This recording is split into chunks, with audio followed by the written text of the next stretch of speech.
गुरुर्ब्रह्मा गुरुर्विष्णु गुरुर्देवो महेश्वर गुरु साक्षात् परब्रह्म तस्मै श्री गुरुवे नमः। श्रीमद्भागवत महापुराण सुख सागर के श्री चरणों में प्रणाम। वृंदावन बिहारी लाल की जय, श्री राधा रानी की जय, भगवान कृष्ण राधे को प्रणाम। श्रीमद्भागवत महापुराण श्री चरणों में प्रणाम। आज श्रीमद्भागवत महापुराण सुख सागर का दशम स्कंदम का 46वां अध्याय उद्धव जी का ब्रज यात्रा अध्याय पढ़ेंगे। आप सभी भक्तों भगवान की कृपा से सुनेंगे।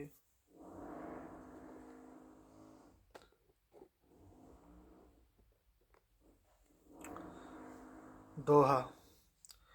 योग ज्ञान उपदेश हित उद्धव ब्रज में जाओ, भली भांति समझाए कर संदेश उनका लाहो। श्री सुखदेव जी बोले, हे राजन परीक्षित, उद्धव जी वृष्टिवंशियों में अति श्रेष्ठ पुरुष थे। वे बृहस्पति जी के शिष्य और भगवान के परम भक्त थे। उनकी महिमा के विषय में इतना ही कहना पर्याप्त होगा कि वे भगवान श्री कृष्णचंद्र के परम प्रिय सखा और उनके मंत्री थे। एक दिन भगवान श्री कृष्णचंद्र को अपने व्रजवासी भक्तों की अधिक याद आई और वे उनके दुख से दुखी होकर अपने एकांत प्रेमी उद्धव जी के हाथ में लेकर बोले, ऊधो बेग ही ब्रज जाहू, श्रुति संदेश सुनाए मेरो, बल्लभिनी को दाहू। काम पावक तूल मन में, बिरह श्वास समीर, जरि भसम नहीं हो न पावे, लोचनहीनो को नीर। आज लोय इहि भांति हेवे, कछकु सजग शरीर, इते पर बिनु समाधन हे, क्यों धरे ती अधीर। बार बार कहा कहो, तुम सखा साधु प्रवीण, सुर सुमित विचारी जे जल बिन मीन। हे परीक्षित, भगवान श्री कृष्णचंद्र ने उद्धव को इस भांति समझाकर कहा कि हे उद्धव, मेरे माता पिता नंद बाबा तथा यशोदा और ब्रज की गोपियों तथा ग्वाल बाल मेरे बिना मेरे विरह में अति व्याकुल हो रहे हैं। मैं तुमसे क्या कहूँ, मैं ही उनका प्राण, जीवन तथा सर्वस्व हूँ। उन्होंने मेरे लिए अपने पति, पुत्र, घर बार सबको त्याग दिया है। उन्होंने मुझी को अपना प्यारा, प्रियतम तथा आत्मा मान रखा है। हे उद्धव, जो मेरे लिए अपने लोक परलोक को त्याग कर सर्वस्व मुझे अर्पण कर देते हैं, मैं स्वयं उनकी देखरेख करता हूँ। वे ब्रज गोपियाँ मेरी विरह व्यथा में व्याकुल होकर बार बार मूर्छित हो जाती हैं। वे मेरे मिलन की आकांक्षा से बड़े कष्ट से अपने प्राण रख रही हैं। हे उद्धव, मैं और क्या कहूँ, वे मेरी आत्मा है और मैं उनकी आत्मा हूँ। तुम उन्हें अपनी युक्ति से समझाना। श्री सुखदेव जी बोले, हे राजन परीक्षित, भगवान श्री कृष्णचंद्र जी की आज्ञा पाकर उद्धव जी रथ पर सवार हो नंदग्राम की ओर चल दिए और वे सूर्यास्त होते होते नंदगांव पहुंच गए। उस समय गोधूलि का समय था। गोए वन से लौट रही थी। उनके खुरों की धूल से आकाश ढक रहा था। सांड डहार रहे थे। गोए दौड़कर अपने ग्रहों की ओर आ रही थी। उद्धव जी का रथ भी उनकी धूलि से ढक गया था। गोपों की ग्रहों में अग्नि, सूर्य, अतिथि, गो, ब्राह्मण तथा देव पितरों की पूजा हुई थी, इसलिए उसकी धूप की सुगंध चारों ओर फैल रही थी। वहाँ के वन की शोभा अति निराली थी। हंस, बतख, पक्षी आदि अति कलरव कर रहे थे। हे परीक्षित, जब श्री कृष्णचंद्र के प्यारे सखा उद्धव जी ब्रज में पधारे तब नंद जी उनसे मिलकर अति प्रसन्न हुए। उन्होंने उद्धव जी को कंठ से लगाया और उनका वैसा ही सम्मान और आदर सत्कार किया जैसा मानो स्वयं उनके प्राण प्यारे श्याम सुंदर ही आ गए हों। उनको उत्तम भोजन कराए, आराम के लिए पलंग बिछाया। सेवकों ने पाँव दबाकर पंखा झाले। तब नंद जी उद्धव जी से पूछने लगे कि हे उद्धव जी, अब हमारे मित्र वसुदेव जी बंदी गृह से छूट गए और उनके सभी कुटुंबी जन आदि प्रसन्न है ना? उस कंस ने उन्हें बड़ा दुख दिया था, अब उसका नाश हो गया है। हे उद्धव जी, यह तो बताओ कि हमारे प्राण प्यारे श्री कृष्ण बलराम तो प्रसन्न है ना? वे हमारी याद भी करते हैं या नहीं? यह उनकी माँ यशोदा हैं, यह उनके स्वजन संबंधी हैं, ये सखा गोप हैं, ये उन्हीं को अपना स्वामी मानते हैं। उन्हीं का ये वृंदावन है, उन्हीं का ये गिरिराज है और उन्हीं की ये गोए हैं जो निरंतर उनकी याद करती रहती हैं। हे प्यारे उद्धव, तुम यह तो बताओ कि वे हमारे प्राण प्यारे कृष्ण कभी एक बार यहाँ ब्रज में आवेंगे क्या? यदि एक बार यहाँ आ जाते तो हम उनकी मधुर मुस्कान, मनोहर चितवन, तोते किसी नाग आदि का दर्शन कर लेते। उन्होंने सदा ही हमारी रक्षा की है, हम तुम्हें कहाँ तक गिनावें। उन्होंने हमारी रक्षा के लिए गिरिराज पर्वत को 7 दिन तक अपने एक उंगली पर धारण किया था। वे यहाँ खेलते थे, क्रीड़ा करते हुए बांसुरी बजाते थे। उनकी सभी खेल की सामग्रियाँ यहाँ जो कि तो मौजूद हैं।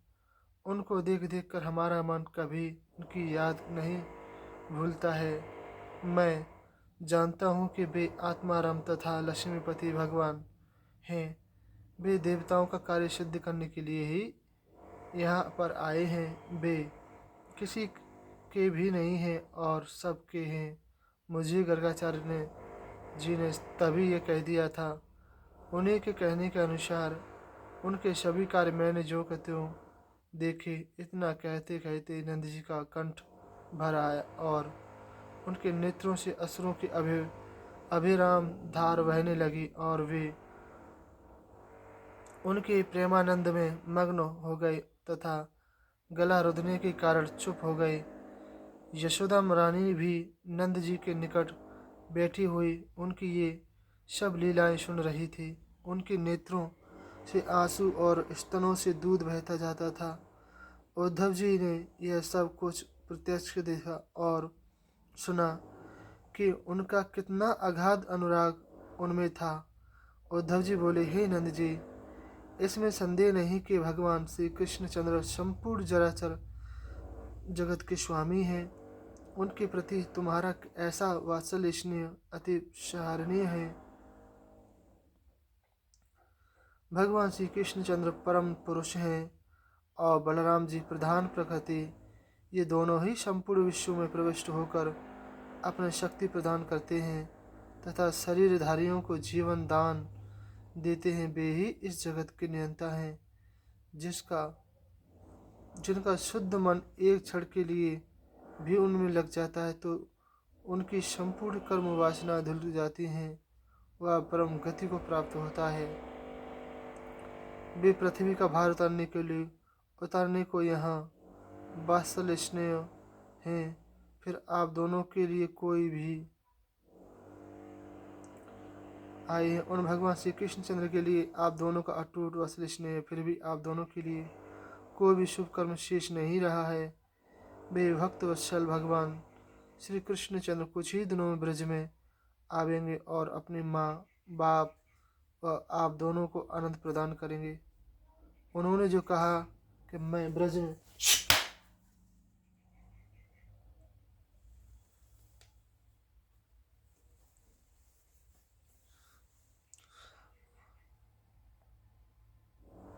इस वचन को भी अवश्य ही सत्य करेंगे।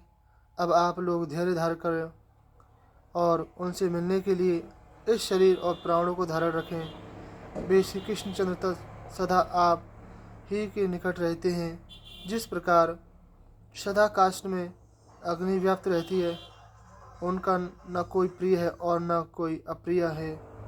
उनकी दृष्टि में न कोई अच्छा है और न कोई बुरा है। यहाँ तक कि वे अपने शत्रु से भी शत्रुता नहीं रखते हैं। फिर आप लोग तो उनके माता पिता हैं। वे युग युग में अवतार लेते हैं, कभी मत्स्य अवतार, कभी कश्यप, कभी वराह तो कभी वामन अवतार लेते हैं।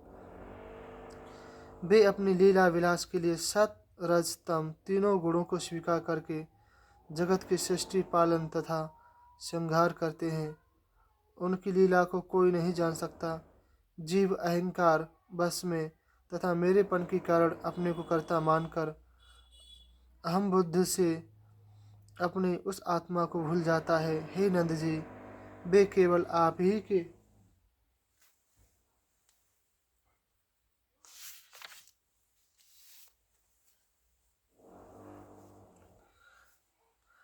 के पुत्र नहीं हैं, वे समस्त प्राणियों के पुत्र हैं।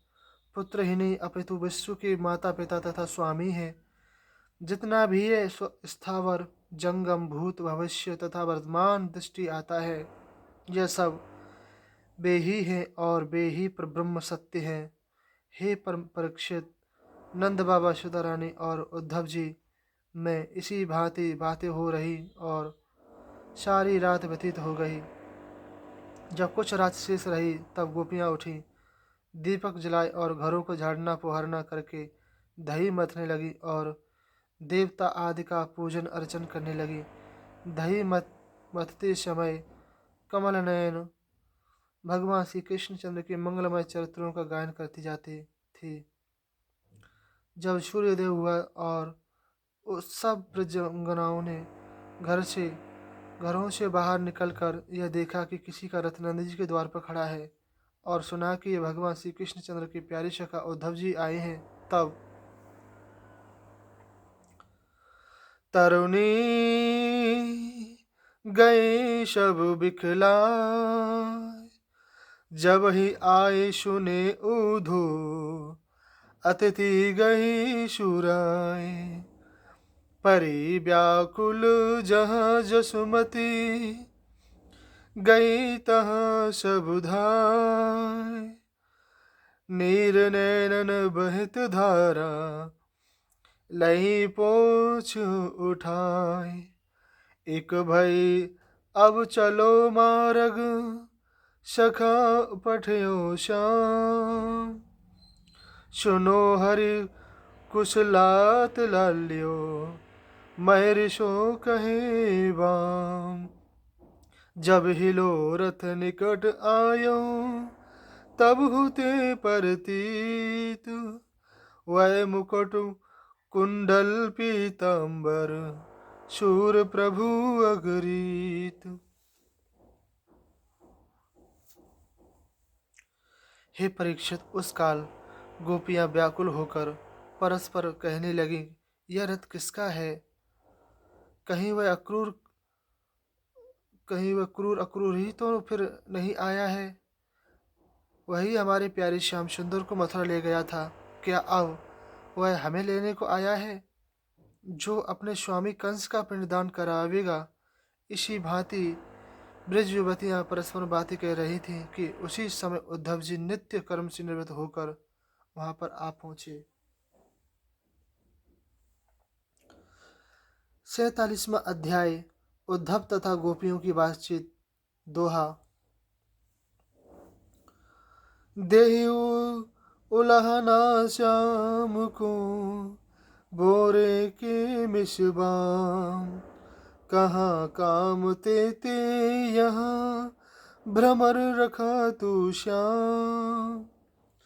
श्री सुखदेव जी बोले, हे राजन परीक्षित, सामने से भगवान श्री कृष्णचंद्र की उनहारी और वेशभूषा के पुरुष को आते देख गोपियाँ अति आश्चर्य में हो गईं। वे सोचने लगी कि यह पुरुष देखने में तो अति सुंदर है, हमारे श्याम सुंदर की भांति पीताम्बर कुंडल तथा मुकुट पहने हुए है, किंतु है कौन, कहाँ से आया है?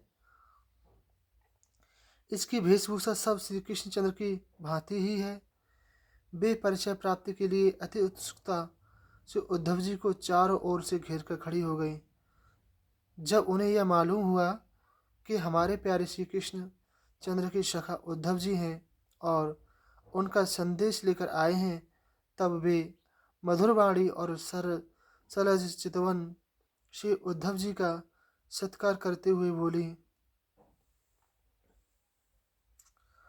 ऊधो कहो करे, कहो हरि कुशलात, कहो आवन किधो नाई, बोलियो मुख बात। एक छिन जुग जात हमको, बिनो सुनो हरि प्रीत। आप आए कृपा कीनो, अब कहो कछु नीति। तप उपंग सुत सबहिन, बोले सुनो सी मुख जोग। सूर सुन सब दूर आई, हटके दीनों लोग। हे परीक्षित, वे गोपियां बोले, हे उद्धव जी, हमारे नंद नंदन घनश्याम शीघ्र आने को कहे गए थे, वे नहीं आए, अब वे क्या आवेंगे, क्यों आवेंगे? उनके लिए इस नंदग्राम में गौओं के रहने के लिए स्थान के अतिरिक्त और कौन सी वस्तु है जिसका वे स्मरण करते करें? यदि उन्हें याद आती होगी तो केवल अपने माता पिता की ही याद आती होगी। हमारे साथ उनका क्या संबंध है? दूसरों से जो प्रेम होता है वह किसी स्वार्थ सिद्धि के लिए ही होता है। बस काम निकला और प्रेम का अंत हुआ।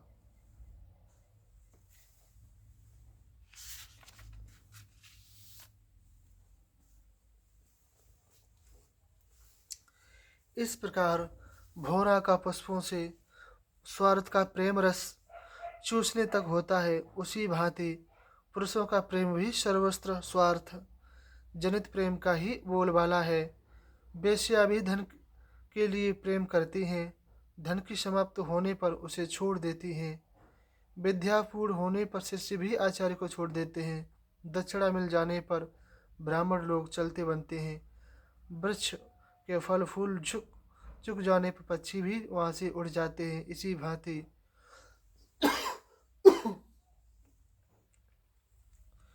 अभिचारी पुरुष से चाहे स्त्री उससे कितना ही प्रेम करती हो, काम बनने पर फिर उसकी ओर नहीं देखती। हे गोपियाँ, हे परीक्षित, वे गोपियाँ श्री कृष्णचंद्र के विरह में इतनी पागल उन्मत्त तथा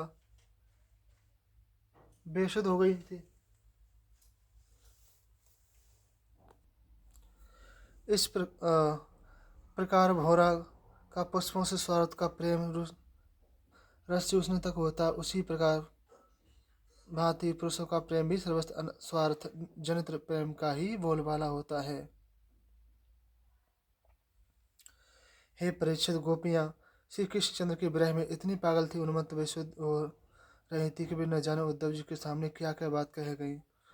उन्हें कहने और ना कहने की योग्य बात का ध्यान ना रहा। वे स्त्री जनित लज्जा को भूलकर फूट फूट कर रोने लगी और उनकी लीलाओं का गायन करने लगी। इसी समय वहाँ पर एक भौरा आकर गुनगुनाने लगा और कभी वह किसी गोपी के मुख कमल को चूमने जाता और कभी वह किसी गोपी के सामने पगों में मडराने लगता। तब एक गोपी बोली,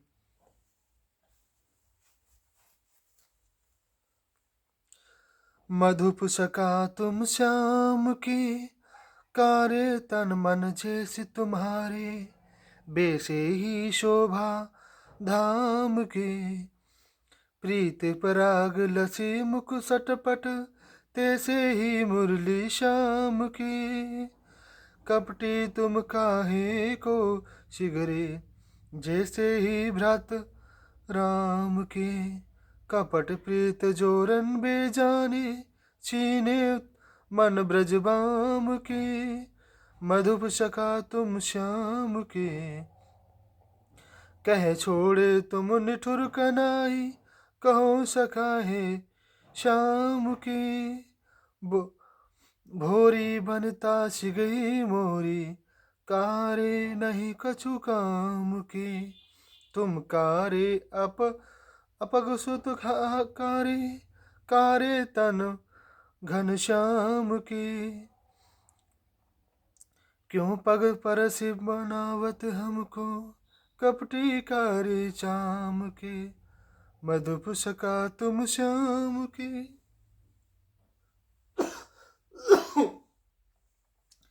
अरे भोरो, तू उसी कपटी श्याम का भेजा हुआ दूत है। तू हमें क्या मनाता है? हमारा तो मन स्वयं ही तेरे सखा श्री कृष्णचंद्र में लगा हुआ है। जैसे तू काला है वैसे ही वे भी काले हैं। तू भी फूलों का रस लेकर चला जाता, वैसे ही वे भी चले गए। न जाने लक्ष्मी जी उनके चरणों की सेवा कैसे करती रहती हैं। वे भोले भाली अवश्य ही हमारे ही भांति श्री कृष्णचंद्र की चुपड़ी चिकनी बातों में भूली रहती हैं। अरे भोरे, हम तो दीन ब्रजवासी हैं, हमारे पास क्या धरा है? तू वहाँ जाकर श्री कृष्ण का गुणगान क्यों नहीं सुनता है?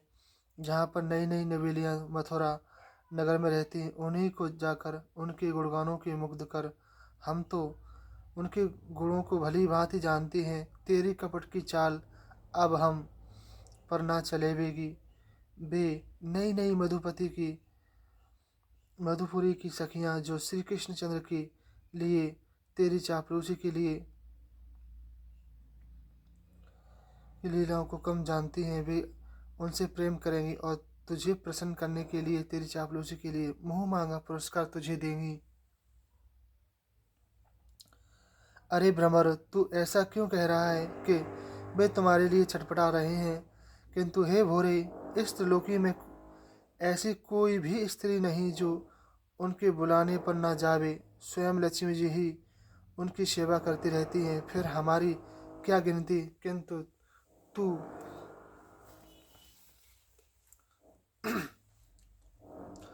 उनसे जाकर कहना कि तुम्हारा नाम उत्तम सनोख है। अपने इस नाम को सार्थक क्यों नहीं करते? यदि तुम दीनों पर दया न करोगे तो हे श्याम सुंदर, तुम्हारा यह उत्तम सनोख नाम मिथ्या पड़ जाएगा। अरे मधुप, तू हमारे चरणों पर पैर टेक कर हमारी विनती कर। तू उन्हीं श्री कृष्णचंद्र से रूठों को मनाना सीख कर आया है। तू उनका दूत है, यहाँ पर तेरी कोई चाल नहीं चल सकती। अरे भ्रमर, हमने उन्हीं श्री कृष्णचंद्र के लिए अपने पति पुत्र घर बार सब कुछ त्याग दिए, किंतु वे ऐसी निर्भय निठुर निकले कि हम सबको त्याग कर चले गए। अब तू ही बता कि ऐसे विश्वासघाती पर क्या विश्वास करें? अरे भोरे, तू उनकी चालबाजियों को नहीं जानता है। वे जन्म जन्म के ही ऐसे चालबाज हैं। उन्होंने रामावतार में कपिराज बाली को छिपकर निर्दयता पूर्वक मारा था। काम पीड़ित शूर्पणखा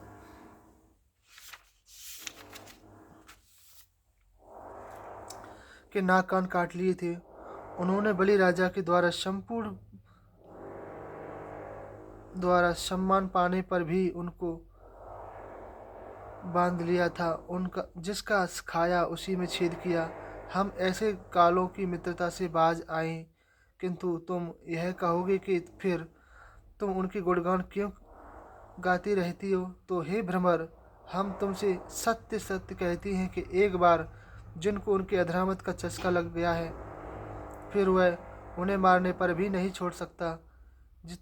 जिनके कानों में लीलामृत की एक बूंद भी पड़ गई है, वह उन्हें नहीं त्याग सकता। यहाँ तक कि संसार के सभी सुख दुख को त्याग कर वह गृहस्थी से दूर हो जाते हैं और वे भीख मांग मांग कर पेट भरने लगते हैं। दिन दुखियों से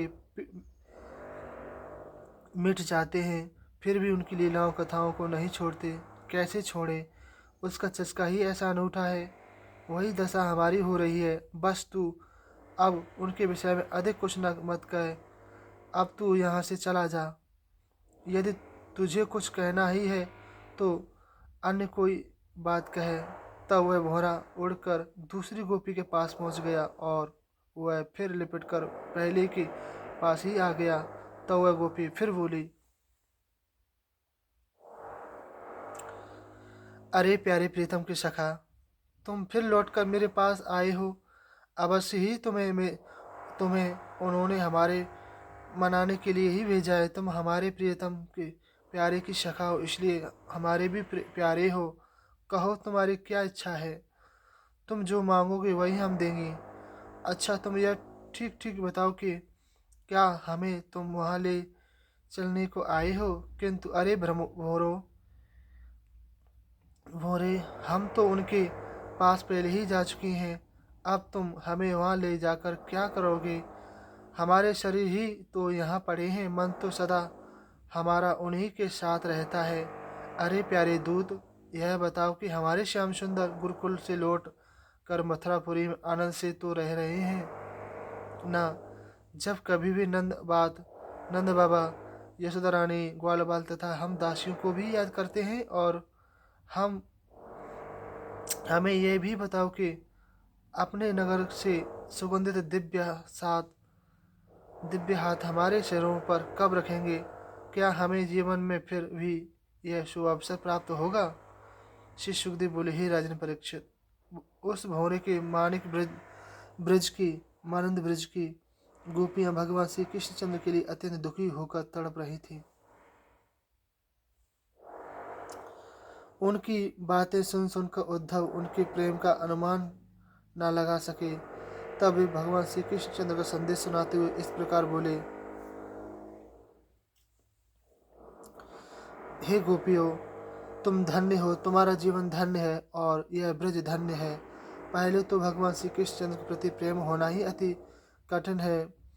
बड़े बड़े यज्ञ, व्रत, दान, होम आदि उन्हीं की प्राप्ति के लिए ही किए जाते हैं।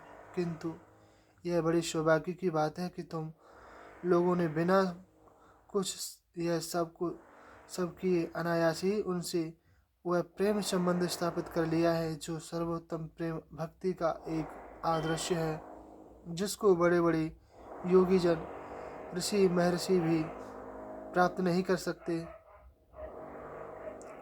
तुमने अभी उस भ्रमर के ऊपर कुपित होकर जो अपने मनोभाव प्रकट किए हैं, वह तुमने मेरे ऊपर अति दया की है। हे कल्याणियों, मैं तुम्हारे प्रीतम का दूत हूँ और तुम्हें उनका संदेश देने आया हूँ। दोहा।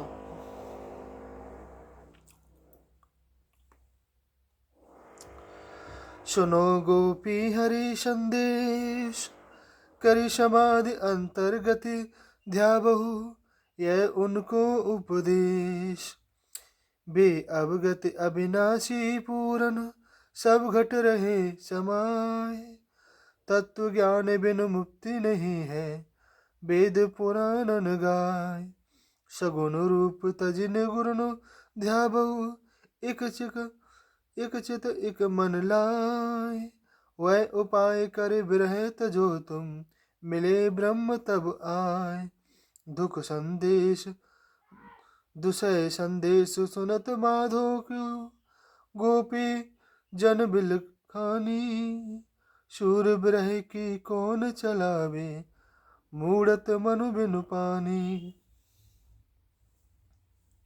हे गोपियों, भगवान श्री कृष्णचंद्र ने कहा कि संपूर्ण विश्व की आत्मा मैं ही आत्मा हूँ, मैं सब में समाया हूँ और मैं तुम में भी समाया हूँ। इसलिए तुम्हारा वियोग मुझसे कभी नहीं हो सकता। मैं अपनी माया से इस विश्व के रूप में अपने को ही रचता हूँ, अपने को ही पालता हूँ और अपने को ही समेट लेता हूँ। यह आत्मा माया से अलग है। आत्मा विशुद्ध ज्ञान स्वरूप है। इसका कोई भी पुण्य स्पर्श नहीं कर सकते।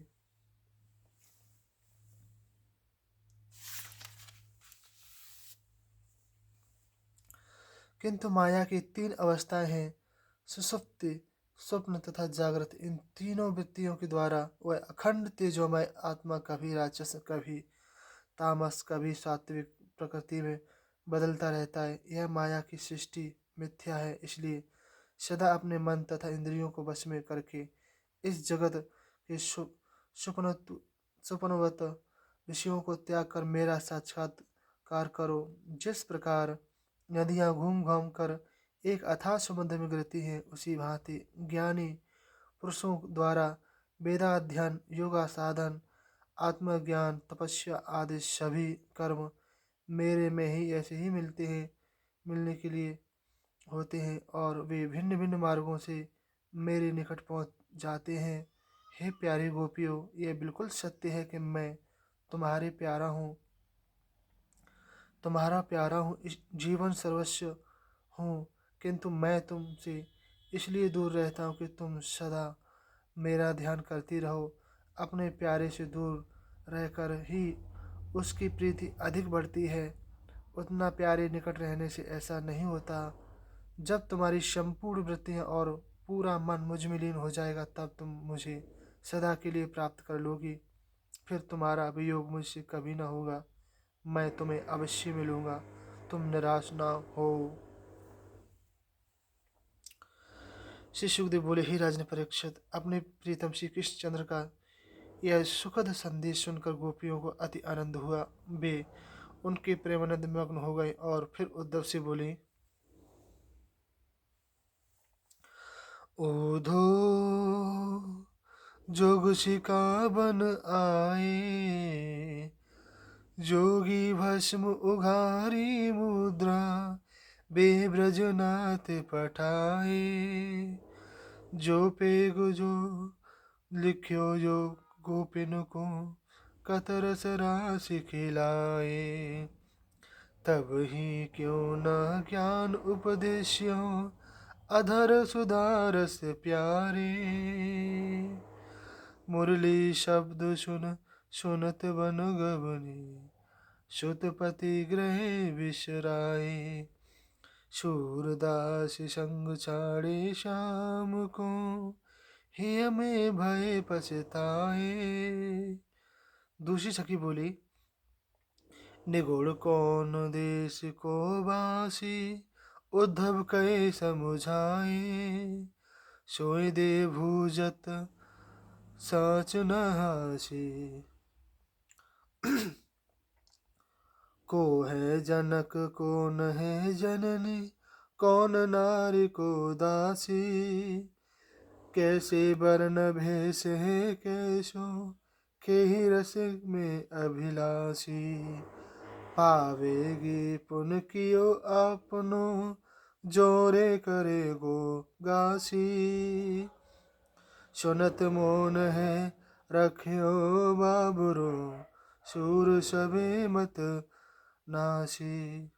हे परीक्षित, उद्धव के मुख से यह निर्गुण का उपदेश सुनकर गोपियों का विरह शांत हो गया और वे बोली, अरे उद्धव जी, हम तुम इससे यह पूछते हैं कि हमारे प्यारे श्याम सुंदर से मधुपुरी की स्त्रियां अवश्य प्रेम करती होंगी। दूसरी गोपी बोली, अरे सखी, यदि भी ना करती होंगी तो हमारे श्याम सुंदर तो अवश्य ही उनसे प्रेम करती होंगे। उनसे मीठी मीठी बातें करके अपने हाव भाव और मधुर चितवन से उन्हें अवश्य ही रिझा लेंगे। एक सखी बोली, हे उद्धव, आप दयावान हैं, हमें यह तो अवश्य ही बताओ कि उस मधुपुरी में की सभ्य स्त्रियों में हम गवार ग्वालिनियों की प्रेम की बातें होती हैं। एक सखी बोली, अरे तू बहुत भोली है, अब तो उन्होंने कंस को मारकर राज्य प्राप्त कर लिया है, अब वे राजा हो गए हैं, उनके बहुत से मित्र घूमते फिरते होंगे, वे बड़े बड़े राजाओं की कुमारियों से विवाह करेंगे, हम गवार ग्वालिनियों को वह वहाँ कौन पूछे। दूसरी सखी बोली, नहीं सखी, ऐसी बात नहीं है, वे तो लक्ष्मीपति हैं, पूर्ण काम तथा कृत्य करती हैं, उनके लिए हम गवार ग्वालने और राजकुमारी सब समान हैं, उनसे उन्हें कोई प्रयोजन नहीं है, वे हमें अवश्य दर्शन देंगे, हमको उनके दर्शनों की अभिलाषा में अपना जीवन धारण करना चाहिए। हे उद्धव, हम श्री कृष्णचंद्र को किसी भी प्रकार मरकर भी नहीं भूल सकते। हे कृष्ण प्यारे, तुम लक्ष्मीपति हो तो क्या है, हमारे लिए तो वे ही ब्रजनाथ और हमारे प्यारे सखा हो ना। तुम्हारे सब ग्वाल बाल, पिता माता गोए और हम गोपियाँ दुख के अथाह समुद्र में डूब रही हैं। हमें बचाओ, आओ हमारी रक्षा करो।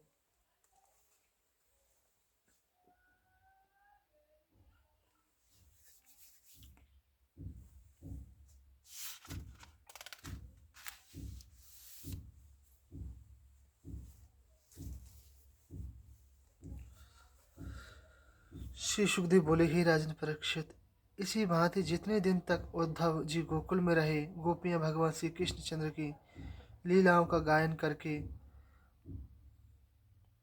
अपने चित्त की व्यथा को मिटाते। उद्धव जी भी उनकी इन चेष्टाओं को देख देख कर श्री कृष्ण चंद्र में उनका अनन्य प्रेम व तन्मयता को देखकर वे स्वयं आनंद में भर जाते और उन गोपियों को नमस्कार करते करके कहते कि इस पृथ्वी पर यदि शरीर धारण करना सफल है तो इन गोपियों का ही सफल है।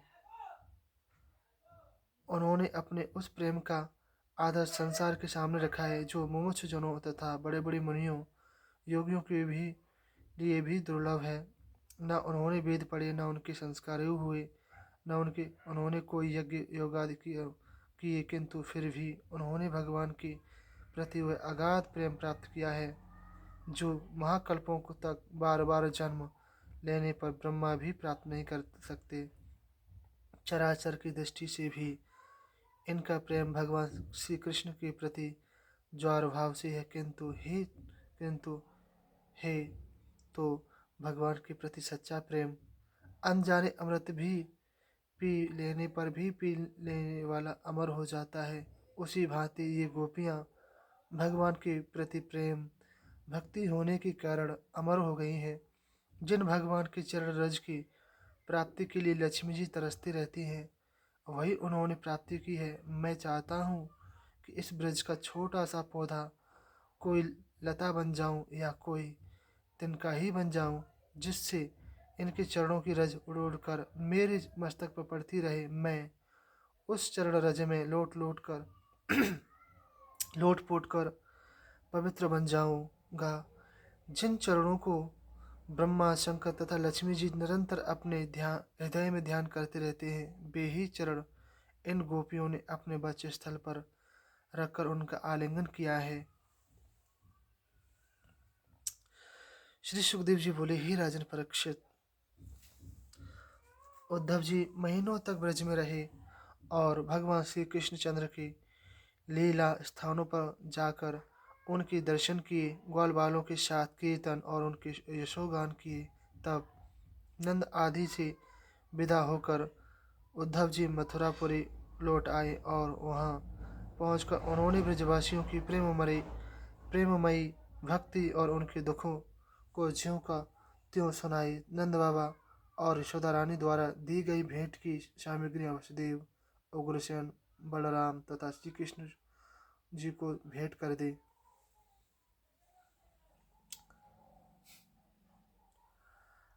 48वां अध्याय। भगवान श्री कृष्णचंद्र का कुब्जा तथा अक्रूर जी के घर जाना। श्री सुखदेव जी बोले, हे राजन परीक्षित, अंतर्यामी भगवान श्री कृष्णचंद्र अपने प्रेमी जनों की इच्छा पूर्ण करने वाले हैं।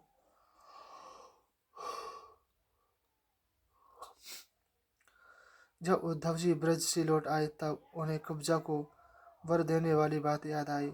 वे यह प्रकट करने के लिए कि मैं कुब्जा जैसे दीन जनों की भी उपेक्षा नहीं करता हूँ, वे उससे मिलने के लिए उद्धव जी के साथ उनके घर पर गए। कुब्जा ने भगवान श्री कृष्णचंद्र के मिलने की आकांक्षा से अपने गृह को बहुमूल्य सामग्रियों से सजा रखा था। उत्तम उत्तम मोतियों की झालरें, स्थान स्थान पर चंदोबे, पलंग आदि सजे हुए थे। धूप दीप आदि से उनका घर महक रहा था। जो ही भगवान श्री कृष्णचंद्र उनके घर पहुंचे, देखे आवत कृष्ण जब कुब्जा गई सिहाय, आगे बढ़ आनंद सो, लाई कृष्ण लिवाय। कुब्जा ने विधि पूर्वक भगवान का स्वागत सत्कार किया और परम भक्त उद्धव जी के लिए तथा अपने प्रियतम के लिए सुंदर आसन प्रदान किए, किंतु उद्धव जी अपने स्वामी के सामने उत्तम आसन पर न बैठकर आसन को छूकर धरती पर ही बैठ गए। भगवान श्री कृष्णचंद्र तुरंत उसकी बहुमूल्य सेज पर जा बैठे। तत्पश्चात कुब्जा स्नान, अंगराग, वस्त्रभूषण आदि से सज धज कर लजाती हुई मधुर मुस्कान और हाव भाव के साथ भगवान श्री कृष्णचंद्र के निकट आकर खड़ी हो गई। कुब्जा के हृदय में कुछ संकोच और झिझक थी। तब भगवान श्री कृष्णचंद्र ने उसकी सुंदर कलाई पकड़कर उसे अपने निकट बैठा लिया। हे परीक्षित, कुब्जा ने केवल इस जन्म में ही भगवान को अंग संग अर्पित करके उस शुभ कर्म के फल स्वरूप भगवान के साथ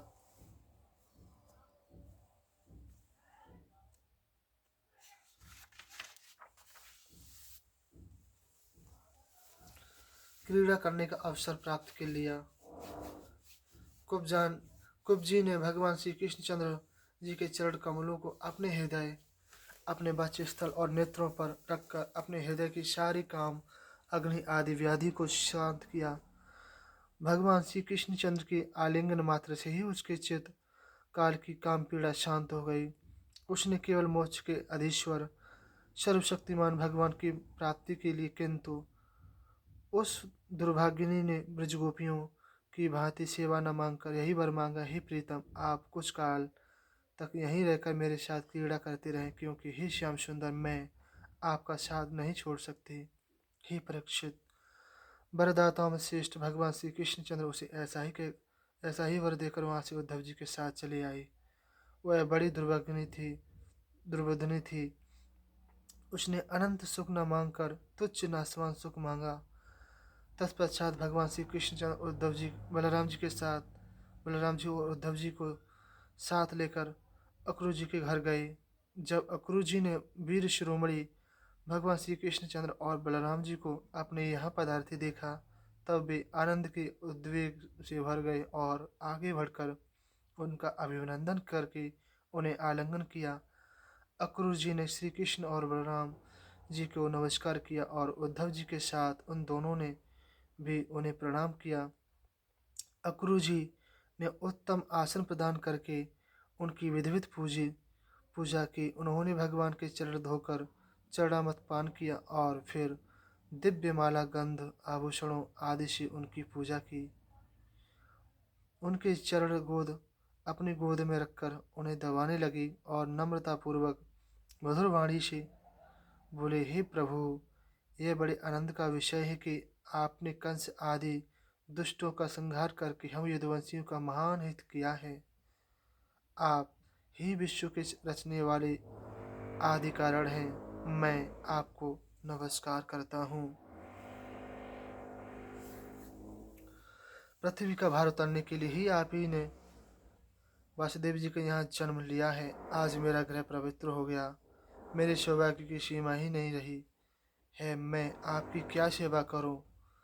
श्री सुखदेव जी बोले, हे राजन परीक्षित, जब अक्रूर जी भगवान की पूजा तथा स्तुति कर चुके, तब भगवान श्री कृष्णचंद्र ने मुस्कुराकर मधुर वाणी से कहा, हे चाचा जी, आप हमारे गुरु व परम हितैषी हैं। हम तो आपके बालक ही हैं और आपकी कृपा के पात्र हैं। आप सब पुरुष हैं, संत पुरुष हैं। सत पुरुष देवता और तीर्थों से भी बढ़कर होते हैं, क्योंकि देवता तो सेवा करने पर ही फल देते हैं और संत पुरुष दर्शन मात्र से ही फल सुख देते हैं।